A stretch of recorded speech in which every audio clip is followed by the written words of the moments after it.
ask as many questions as you like by the sound of it. And you and Patricia saying at the minute. Patricia, I did.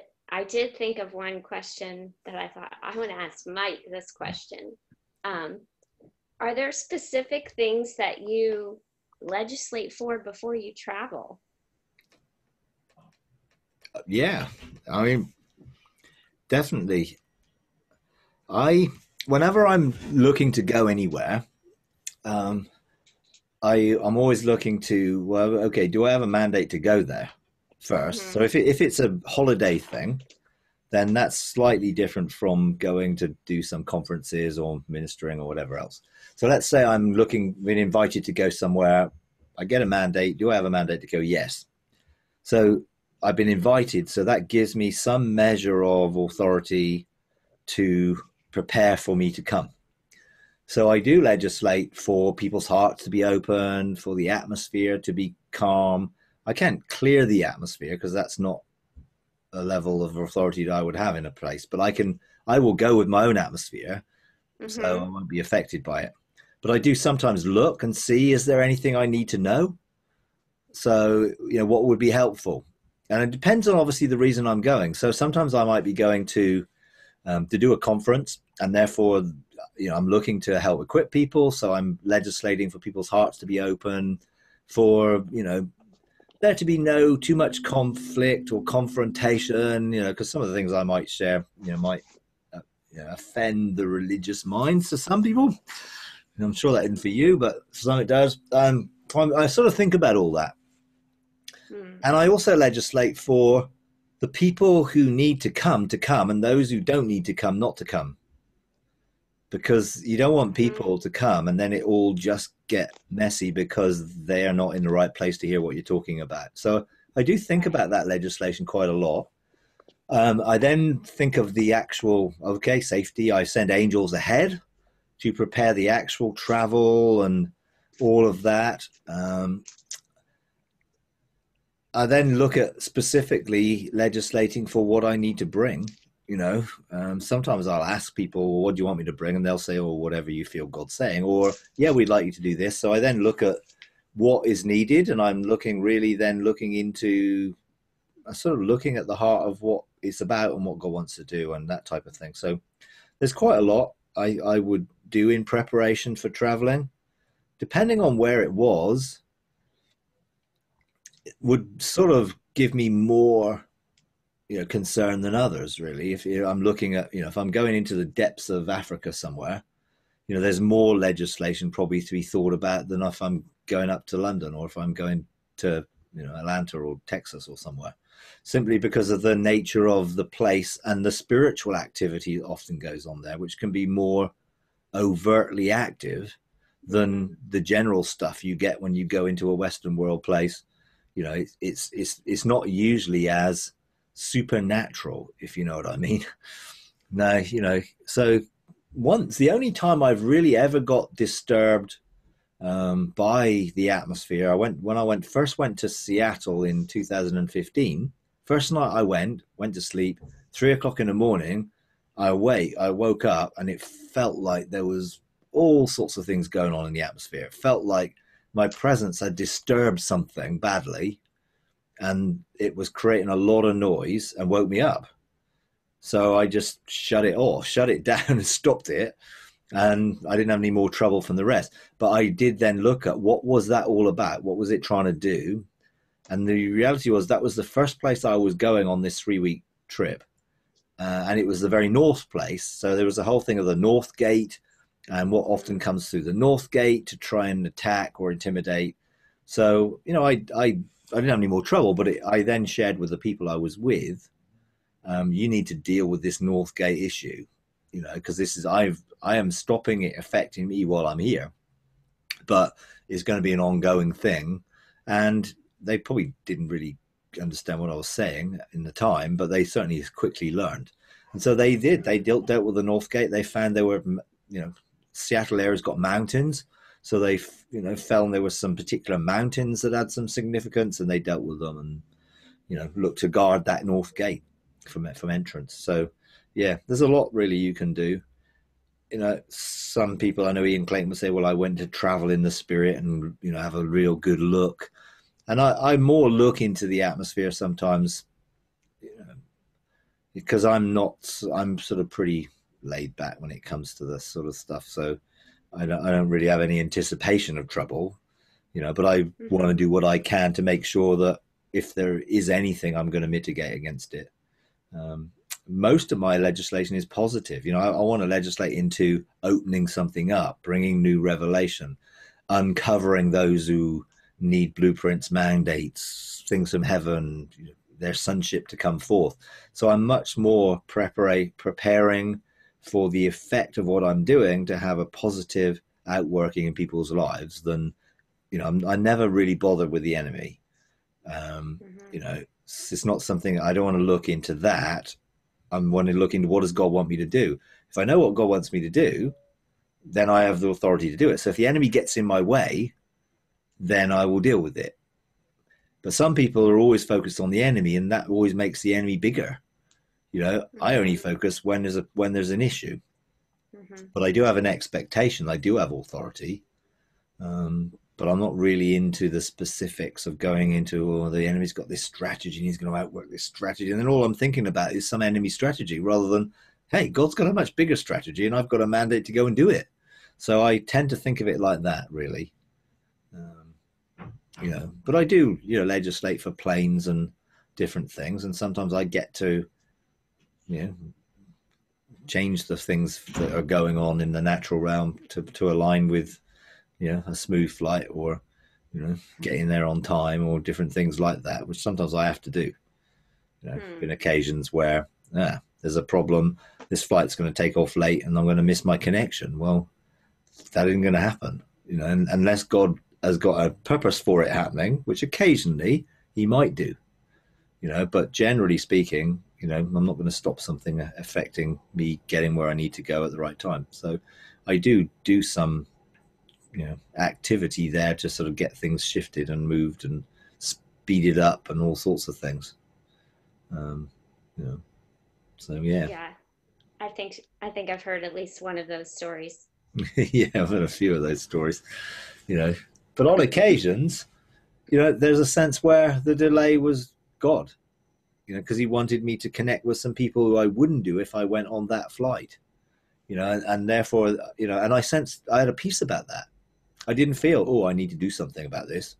I just felt, oh, okay, I'll just go with the flow here, and didn't feel any sense of disturbance or anything other than, hey, I've missed this flight, but I'm going to catch the next one when it's only an hour and a half later or something. So, but it was a very clear purpose because I met somebody, we entered into a long conversation, opened up a whole issue of spirituality and quantum physics and stuff, and it was obviously God, so from that, I didn't interrupt that. I could have, and then I would have missed that. So sometimes you just got to be sensitive to, is there something God's doing, or is there just a natural thing that's hindering, or any other opposition? I'll deal with that. That's sort of the way I tend to look at it. But a lot of people I think are probably too focused on the enemy. And that only creates fear, really. Yeah. Okay. All right. Okay, Patricia, yeah, you got your hand up there. Where's the little... Yes, I was wondering, do you go through the same ritual that Ian talks about moving your mountain and packing up your angels and your testimony scroll and taking all of this stuff with you and then unpacking it once you get there? And no, it's me. That everything's attached to where I'm seated in heavenly places. This is who I am. I'm a gateway of heaven into the earth. I don't have to pack anything up because I'm not moving it anywhere. It goes with me. Still have the same access. I'm still a gateway. I'm still seated in heavenly places.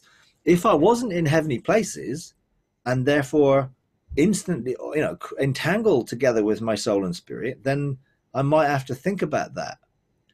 Okay, but I'm there, so I don't have to take things from what I'm doing here and take them somewhere else, because it's me, it's my identity, it's my position. that isn't really associated with, in a sense, a place where I'd have to pack it up. My angels come with me. You know, I don't need to invite them to come with me. They do. In fact, I usually send them ahead of time to prepare the way for me. So no, I've never heard him really talk about that. So I'm not really sure exactly what that means. But not. I don't. I find I like to simplify everything to make it as easy as possible. Then I don't really have to go through a lot of these sort of protocol type driven ways of doing things. I'm much more relational than protocol driven.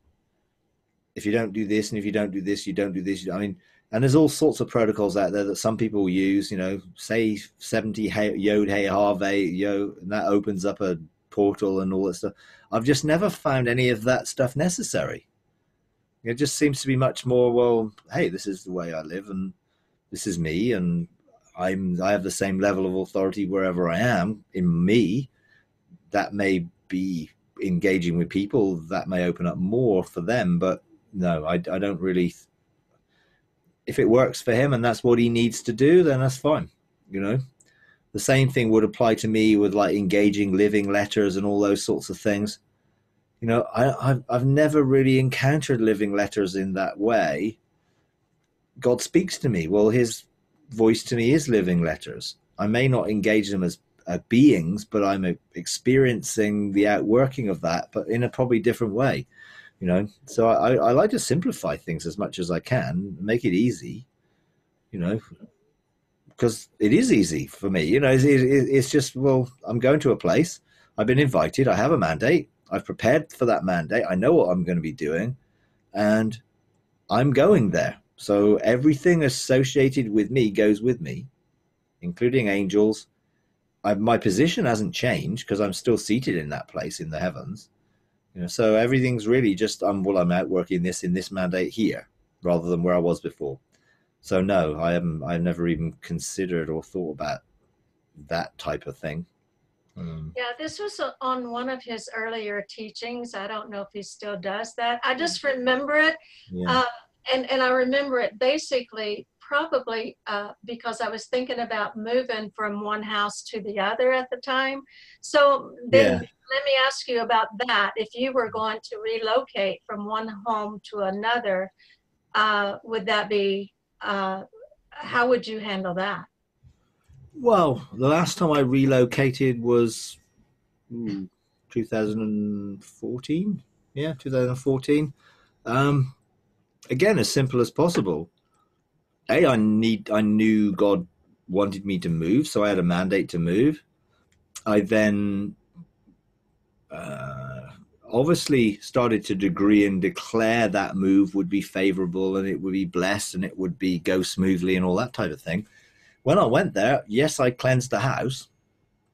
You know, I went around all the rooms of the house, all the doors, all the windows, just making sure that nothing that had happened in the house before would remain or be lodged in the fabric of the house. So I cleansed the house, made sure that no negativity was there, and of course invited the angels to come in and bless the house and anointed it with oil as a sign of that blessing, whatever I felt led to do. And yeah, we've had a great time in the house. Everything's been great there.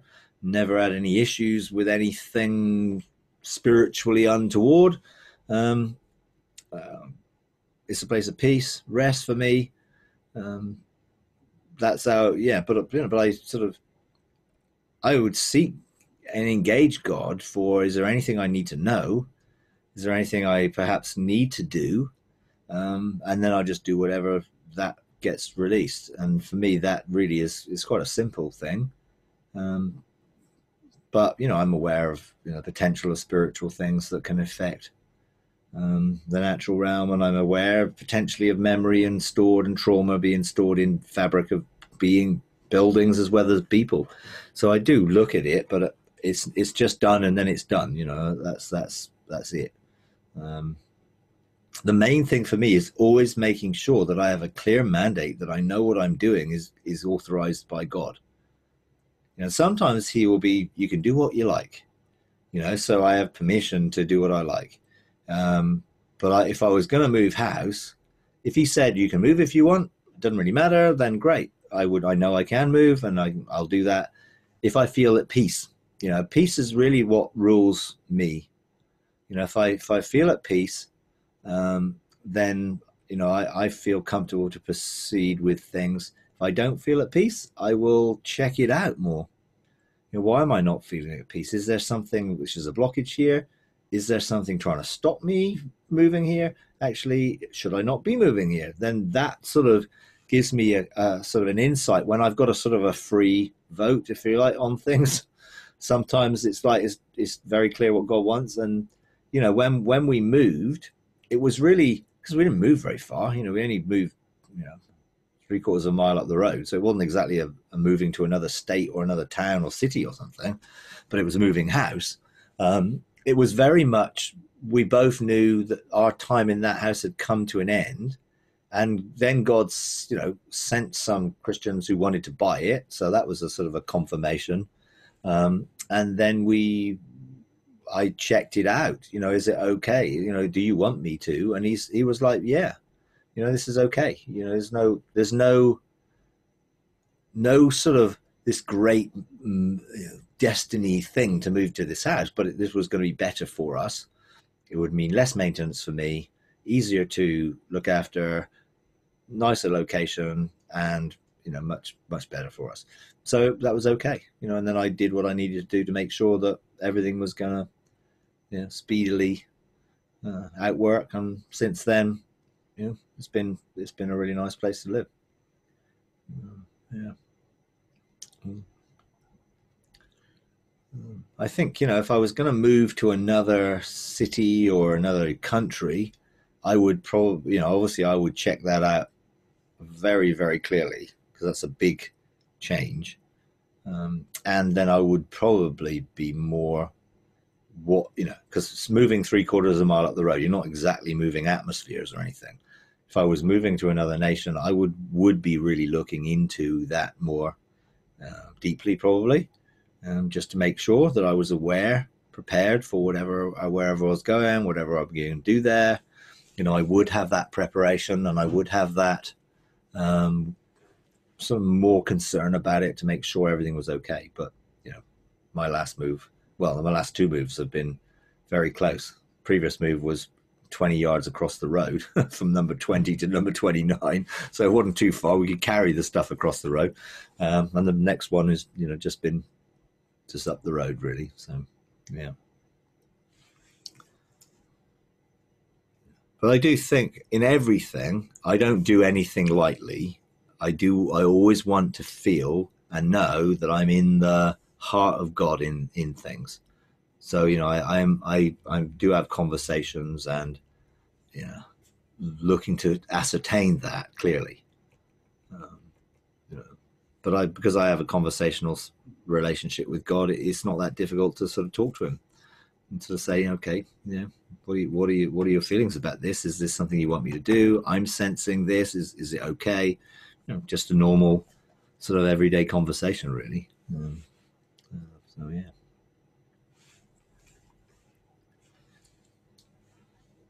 All right. Okay. Yeah, as far as that Yod Hey, Bob Hey. Yeah. I find myself doing the same thing. Just I'm already with him, and it's just like there's not an entry point. No. Like, I should be doing this. No, because I'm already with him, and it's kind of strange though, because I find myself thinking, well, you're not before the throne worshiping him, but I'm already with him. It's just a totally different relationship. Yeah. And there is the relational perspective, which is, we're in him, he's in us, we're with him. But I am my spirit is in that realm in multiple places.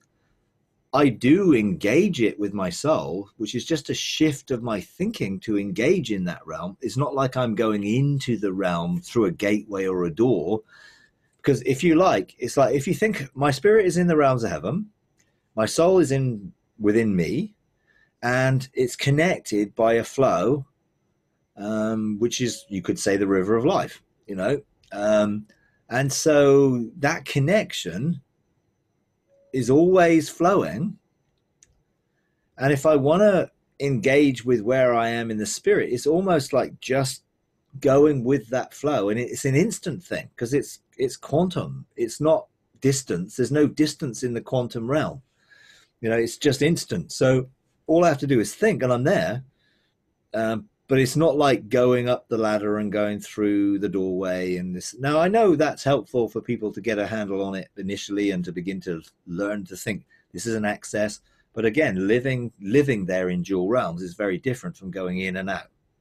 And I haven't gone in and out for, 6 years or so. So this is very different from that. So it is being there, and I'm being with him and in different dimensional things there, reality. And therefore it seems quite simple, really, to just shift focus. But I've practiced it a lot because I've been doing it for years and years.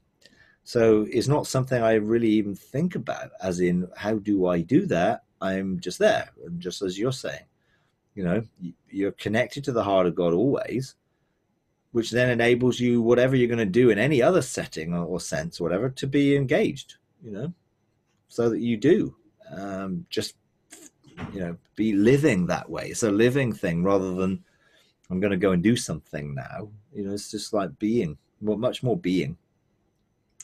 Yeah. I really appreciate you sharing some of that, just because I'm going to Thailand next week and the mandate is there, the invitation is there. What you said about calming the atmosphere, I know the places there that I know that I can bring my atmosphere with me, as you said. And yeah, I just appreciate you articulating some of that. Thank you. Okay, you're welcome. Yeah. Yeah, I love going to different places, because it's like people are different, atmosphere is different, culture is different. And you gain experience from going to different places, in that you then are fruitful and you begin to increase in that, and you then can subdue anything and rule in it. No, I love vacation places because, but wherever I go on vacation, I always leave a deposit that opens the door for someone or something else or someone to come into that. It's like, and I remember when I went to Scandinavia once. We were on a cruise and we went around all the capitals in the Baltic capitals, Sweden and Denmark, and went into Russia, into St. Petersburg, and all these different places, Finland and whatever. Now, each time I went there, it was purely to just enjoy the place, and it was great, really nice place. But I always left a sound that people would connect. And I found that when we would have people that connect with us, they would either connect with through the Engage in God program or some other, because I guess they connected with that sound, And so it's not a big thing because I'm there anyway on holiday and enjoying myself. But I always have that sense where I just want to leave something of God's kingdom here in this sort of new perspective of a frequency or a fragrance or a sound or light that others could connect to and then find us. So it's almost like leaving a little trail that someone could follow if they're in a place where they're hungry to pursue. And I think about that in different ways. And actually, when we were in Borneo and we were up at the top of the mountain, and we had sort of these Muslim people who came and were there, and they wanted photographs with us, and it was like, immediately I thought that, it was like, oh yeah, great. I'm going to be in someone's photo that's going to be on their computer. It's going to be on their cloud account. It's going to go in their house. I'm going to leave a frequency in that light that they're using to actually form that photo that's going to be radiating the love of God. So I think about things like that, probably maybe a slightly different way than other people, I don't know. But it seemed to me, it's like, wow, this is an amazing opportunity to have an influence in Muslim households. I remember when you shared that, because I've thought of that since then, with photographs, with handshakes, Yeah. in a new way. That really, I think for me and for Sean, really impacted us to think about it in a different way, that I'm leaving part of myself in Yeah. this picture for these Yep. people. Yeah. So Totally like yes, that. I think that's great. And I just think about those sorts of ways wherever I would go in that sense. I don't go into these places in vacations looking to go and preach the gospel to people and whatever. I'm there on vacation. If God gives me a divine appointment, hey, I'll follow that. And once we went on a cruise, and we our table was next to this couple, and they were running the Christian thing on the boat, and which we never go to, because it's like we're on vacation. It's like on a busman's holiday. But in this occasion, it was like I really got on with them, and they invited us to share what we were doing. So my wife shared one day in terms of what we were doing in terms of our ministry into the disadvantaged and addictions and things like that. And then I shared the next day stuff on what we were doing in terms of engaging heaven. I mean, this is a pretty sort of, nominal bunch maybe, but it was great. And I really felt, hey, yeah, I felt to accept the invitation because I really felt God was a mandate. But normally speaking, I'm not looking for that sort of thing. I'm very happy just to enjoy it. But I'm sensitive to, hey, being here, I can leave something, I can do something, but it's not a big deal. It's just, that's my expectation. And really it's what I carry. So, there's no ritual to it. It's just like, okay, I'm decreeing here. A sound is staying here. A frequency is here. And we'll see what that does to connect people, really. So, yeah. But I do like different places because I can leave that place, and then it may open a door for others or me to go back and do something a different time in the future, or whatever. Yeah, it's awesome. All right, okay. Anyone else got anything they want to talk about?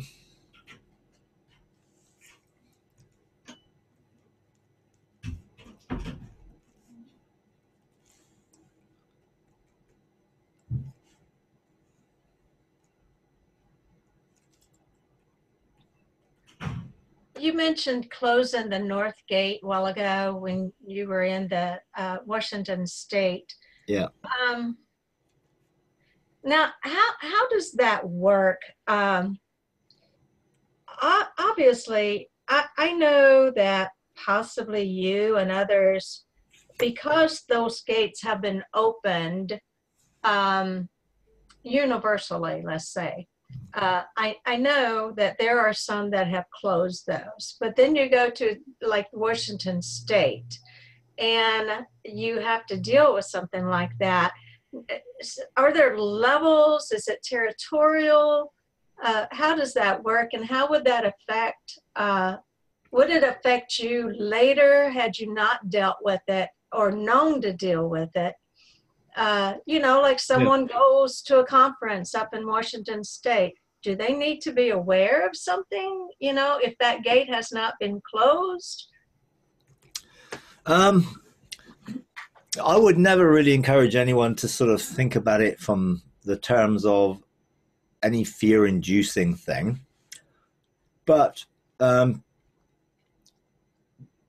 biblically speaking, the North Gate has a symbolic meaning, let's say. Now, it is symbolic in that, well, what's north? If you're in Texas, then Oklahoma's north. It doesn't mean it's the north of the country, it's just north of you. So it isn't really talking about a physical location as much as a spiritual principle. Now, when I went to Seattle, it was the most northernly place, and the first place I went to, which was the most northern place I was going to. Now, the physical location can be connected to the spiritual dynamic on a micro level as well as a macro level. So it is the most northerly or north westerly state. Therefore, you could say it's the very top of the US, or the most northerly of the US. And God had told me, obviously, to go to all of the four corners. So this was the first of the four corners I was going to go to in that sense. And therefore, it was significant to me that I was dealing with the most north thing first. That's what it felt like.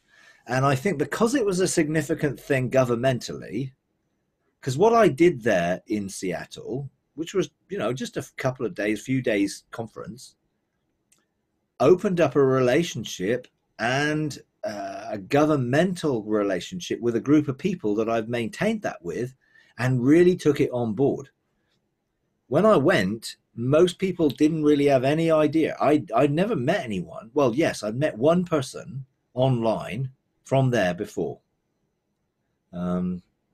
So, and that was the sort of invitation, because I went to Washington, I went to Seattle, then I went to Yakima, and then I went down to into Oregon, Portland, and then went down to Corvallis, and then back up to Portland. And so it was a very much a sort of going around an area, and I went to the north first, and I think God engineered that. I didn't engineer it. That was just the way it worked. I flew into Seattle, and it made sense, I guess, for them to do that first. So I did.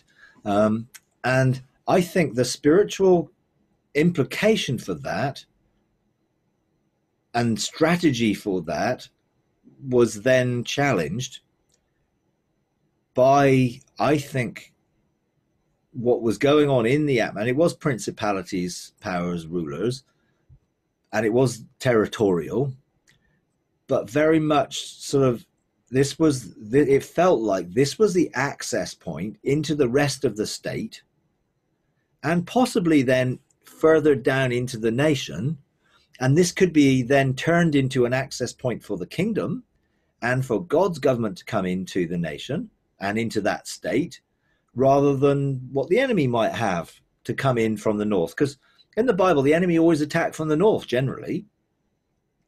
That was just the principle. It was just sort of something which is a symbol, really.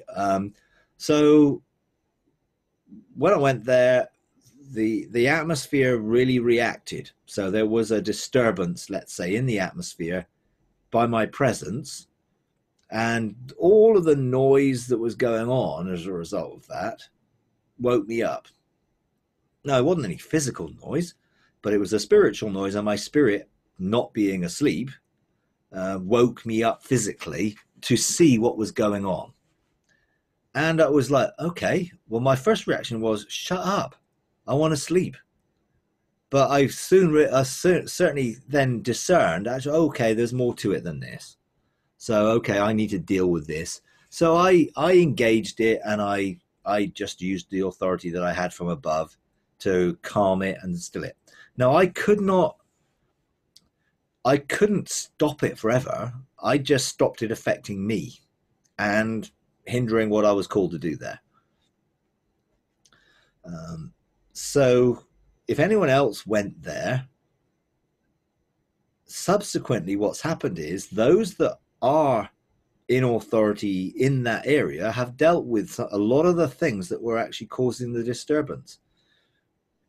Over a long period of time, they dealt with, they legislated, they did things from amount, they set up benches, they set up a bench in the north and the west and east and south of their area. They really looked to engage, and they picked up on what I shared. Most of them really didn't have any understanding of what I was going with, but they really took it on board, and it really was successful for them in a governmental way. So I've been back a couple of times to hang out with them and to do some conferences with them. So I would say in anything, anywhere can have a north from where you are, and it's just a symbol of that the enemy will try and access and maybe try and intimidate, or maybe try and influence in some way. And you also have the West Gate and the Western Gate and all that stuff, which is a different thing. That's a dimensional thing, not into the atmosphere, into dimensions. There are four gates. The Eastern Gate is really what things come out of. Um, to be honest, I don't have really real great deep insight to all the gates and all that stuff. I just know that when I have to deal with something, I know what to do and I deal with it. And that's what this was. But I do believe it was significant from the overall thing that God showed me in terms of the four corners, and then making the connections between that with all the other corners, and eventually meeting in the middle, and what we did when we did the sort of gathering there in Kearney in Nebraska. So I was just sort of at that point just starting to pursue what that might mean. And then I guess that was probably what the opposition was about, because that was public knowledge, that map.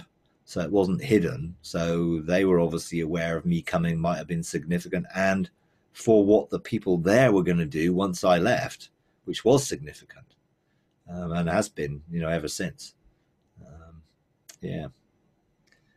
So yeah, don't be afraid of anywhere, because you have more authority than anything. But sometimes there may be a significance of where you are at that any point in time. Yeah. But everything operates fractally. In that there's always a one level that may be part of a bigger level, which may be part of a bigger level. And the Bible talks about, the place of the north, or, the throne in the north, in a sense, in a heavenly perspective. Well, it's not exactly a north. Heaven doesn't have north, south, east, west in the same way that we do. But it means something significantly spiritually that you tune into, you find revelation about, and then you deal with whatever it is in that way. I didn't deal with any of that anymore, because I just stilled it and stopped it. It didn't cause any issues. I did find that there were 2 portals over that place, which I did advise them to do something about, so that they didn't just, portals are often neutral things. It's what comes through them's the issue. And I just sort of gave them some encouragement to deal with it. I don't deal with things like that myself in someone else's territory, unless there's a real cooperation to do it together. And in this instance, I dealt with it because it affected me, but then the rest of the thing was dealt with consistently over the next year or so, which had a positive effect, without doubt. Yeah, that's what I do. If I go into a hotel room and I feel attacked, is it better that we anoint the rooms prior to sleeping in there? Would that be wise? Yeah, I mean, I tend to stay in people's homes rather than hotels, but occasionally I stay in a hotel. And yeah, I immediately I go in, I just sort of, take ownership of the place, and just, I am reasonably sensitive to things, although living under an open heaven, you sort of are not looking for trouble. But I just exert my authority. It's almost like, okay, now I'm here. This is my domain. This is under my influence. This is the kingdom's here, and that'll be it. That'll be. I don't necessarily take anointing oil in the same way for a hotel room, but I spiritually do the same thing. In a sense, I suppose I don't think of wanting to ruin their wallpaper or stuff with oil. So I just sort of do it spiritually, because it's a symbol of the spiritual. It's just something that helps sometimes you to engage. But I do it in a spiritual sense, and just take up ownership and bring peace into that.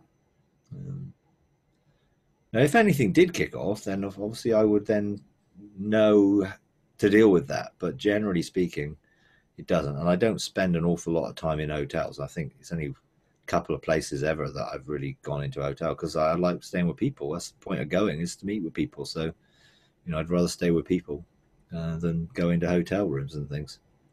Yeah, I agree. Staying with people is much nicer. Sean and I have had a lot of times where we've had to stay in hotels, and I think we've done something similar to what you said. Just as soon as we walk in, kind of release what we carry into the room, and then listen to the Lord. Yeah. and then leave something there for the next people to come in.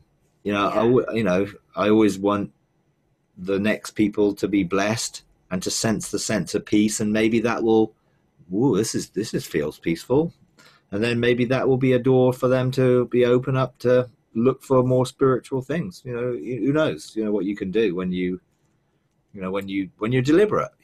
Essentially, I think we should live life intentionally and not just sort of flow through it, hope for the best, and deal with whatever if it happens. I want to be intentional about living, which means I am a gateway of heaven. I am intentional about that. I open those gateways. I see them flow. I create an atmosphere.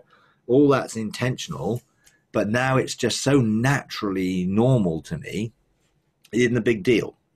But, I realize when you do something, the intentionality of it has an effect. It's like, using crystal bowls and things. I can play a crystal bowl, and it would be very simple, and I could just sort of, and it produces a sound. And there was no intent for me when I did that. I just thought, hey, here's a sound. But if I wanted to release an intent through that sound, I would be intentional about it.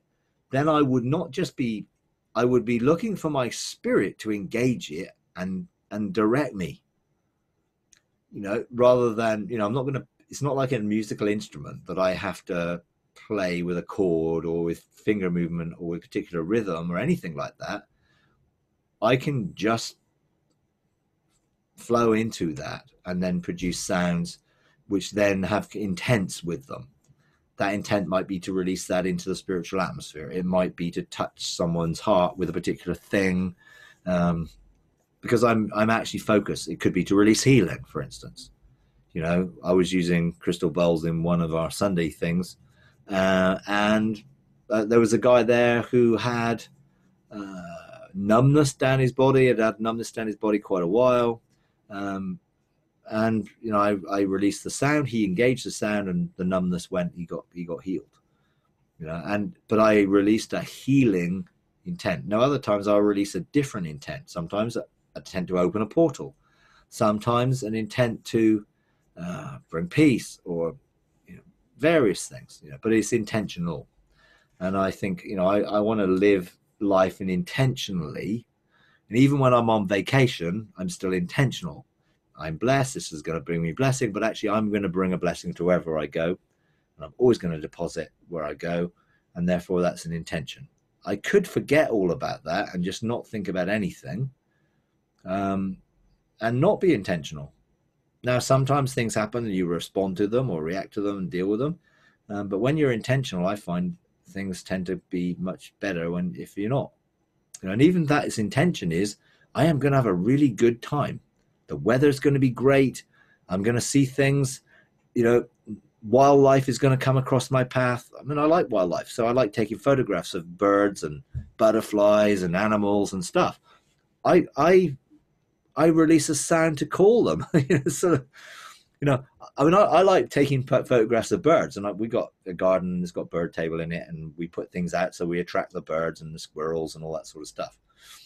And after we've moved into the house and I've been there for a while, I took different photos of different birds, and there were several birds that I hadn't seen that are quite normal garden birds, some of them, and there were a couple of things which I thought I'd like to see.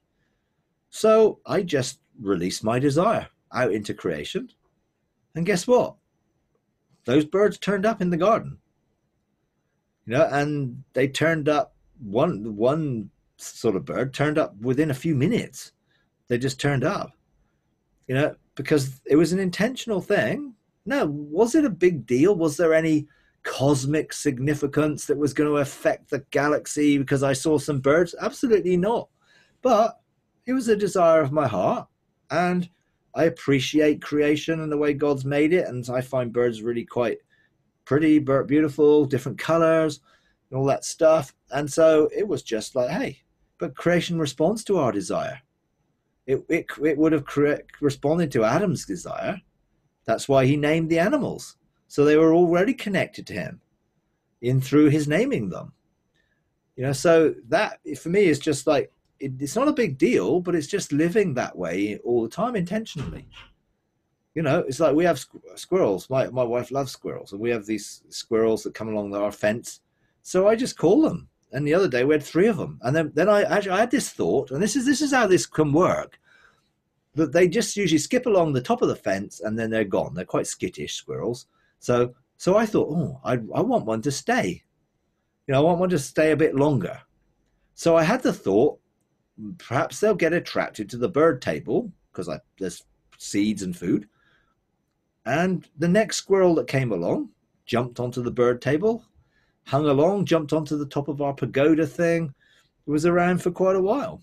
Now, I believe that responded to the desire that me as a son of God is connected to creation, and creation responded to it just out of pure desire, out of pure joy. There was no great spiritual thing. I didn't pray for the squirrel, or preach the squirrel gospel or anything. It was just like, I like animals and I like things, and actually here's one that just seemed to respond to me in a way which was pretty obvious, to me. And sometimes it's like a bit of practice, I guess, in doing that, but it wasn't a big deal. But immediately there's reaction to it. So I guess I'm looking at creation responding to our sonship, answering creation's groan, and just looking to what will that look like in the future? How would I do that in the future?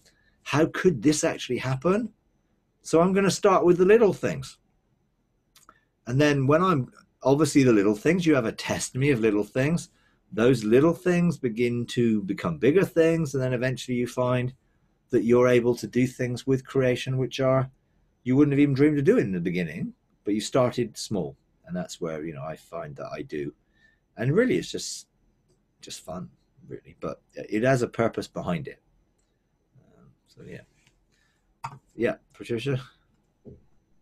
Just to add what you were saying, I do the same thing. I think about Francis of Assisi all the time, and I go, you're no respecter of persons. But when my husband was transferred to the Orlando area from West Florida,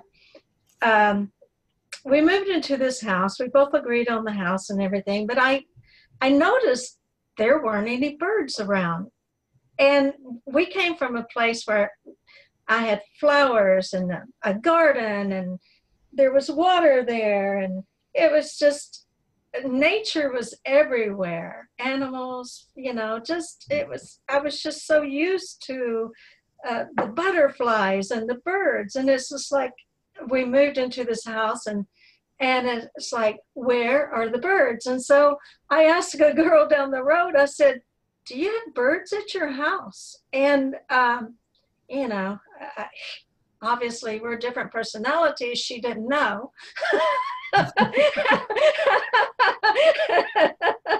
And so I started calling in the birds.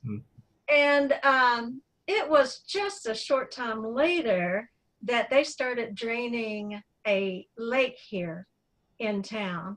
And this lake obviously was putting off fumes. It had been contaminated by some of the chemicals of the big farmers going into the lake. They completely drained it, cleaned it, and it started filling back up. I mean, even the alligators had parts they shouldn't have had, and then missing parts they should have had. And it was really bad. But after they cleaned up that lake, here comes birds. And the squirrels, and I think I had squirrels because I got big old oak trees here. The birds started coming, and now we have plenty of birds. We have a family of hawks. Oh, wow. Him and his sweetheart had babies. I just saw them all 4 in the air the last 2 days. I've been hearing them a lot. This hawk is really strange because I had a big old oak tree out front that had to be taken down. And this hawk, now he had been around, and I just holler, "Hey, Hawk," and I'll speak up to him, you know, and everything. But this particular day when they were cutting down this tree, that hawk stayed in that tree. They would cut one branch and he would move in front of them one branch, and he stayed in that tree all the time they were cutting. It was the weirdest thing. I didn't know whether to feel bad or what. I looked at him, I said, I had to cut it down. He was sick. But that hawk, it was so strange that day. So yeah, I hear what you're saying, you know, about, you know, bringing the desires of our heart to us. You know, some people may not want the birds and the hawks, but that's okay. But I did. Yeah, absolutely. Yeah. You know, we had a little story with a guy here who he's one of the older guys, and he lives by the sea, and they have problems with seagulls. You know, and in our country, seagulls are protected species. I don't know exactly why, but they're not treated as something you can deal with. So they seagulls kept ripping open his bin bags and creating a mess outside, and they were always dive bombing people when they laid their eggs, and you know they're just nasty things. And he sort of, okay, what do I do with this? And we started talking about authority and the gates and using authority in the courts. So he said, well, you know, I this is my place. I'm going to take authority, whatever he did. And what happened was some crows took up nesting at the bottom of the field next to his house, and those crows drove all the seagulls away. The crows caused no problem, but they drove all the seagulls away. And I saw that as nature responding, creation responding to his authority to remove the seagulls. He didn't have to go and shoot them. He didn't have to put down, because that would have been illegal. He couldn't do anything to stop them. In reality, I guess he could have put all his rubbish bags in bins and all that stuff, but they didn't have bins where he was because they couldn't get the garbage truck up there to get them away. So it was all reasons why he couldn't do anything, and yet creation responded and provided the answer. So creation drove away that aspect of creation because it wanted to bring blessing to him, because it was responding to his sonship. And I think that's something we really are going to, I think, get a bigger understanding and experience of going forward.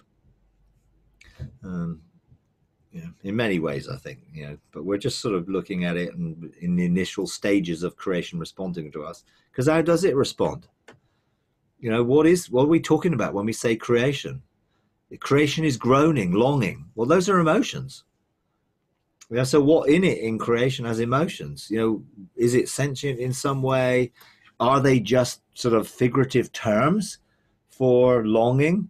But I don't think they just are figurative terms. I do think there is something that is beyond that. Now, I know people are looking at that and finding things and seeing things and elementals and stoichion and all sorts of things like that, which are going on at the minute. But it does feel like, it's attributed to emotions like that. It's longing. It's in bondage to decay. Well, that sort of indicates that bondage is affecting it in a way.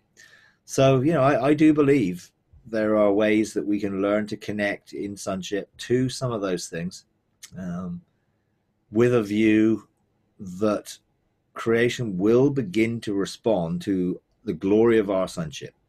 And I think Romans 8, which talks about, creation will be set free from its bondage to corruption into the glory of the freedom of the children of God.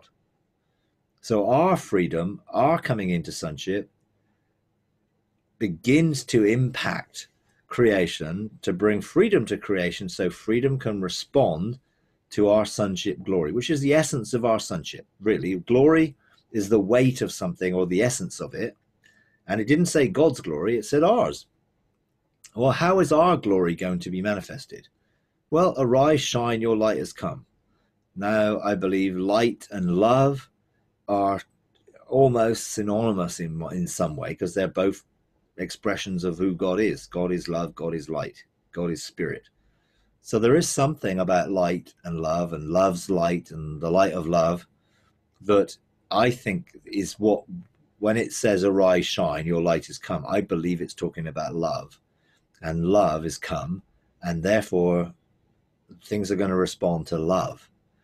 Now, if we as the Christian community do not demonstrate love, in fact demonstrate the opposite, and that's unfortunately what tends to happen with the extreme ends of any group of people, then the world doesn't really see the light, because it's not seeing the love, it's actually seeing the darkness, because it's actually seeing the wrong beliefs and the hatred and all of the things which are the underlying issues that people have with each other, rather than, hey, love one another and the world will know you're my disciples for your love for one another. So yeah. Okay, got time for one more if anyone wants to ask something. Sean says he's a bit of a twitcher and wanted to know what birds they were. So I told him he'd have to ask you that himself. They were pied wagtails, they were magpies, and they were bullfinches, were the three ones that I hadn't really seen and I wanted to see. So those were the three that came. Pied wagtails turn up first, and they came in big group of like 6 or 7 of them all came, and they were all flitting around and doing that sort of stuff. So that's fun. I'll tell him. He's had similar experiences, so he'll appreciate that. Okay. All right. Okay. All right. I'll leave it there, and I'll catch up with you.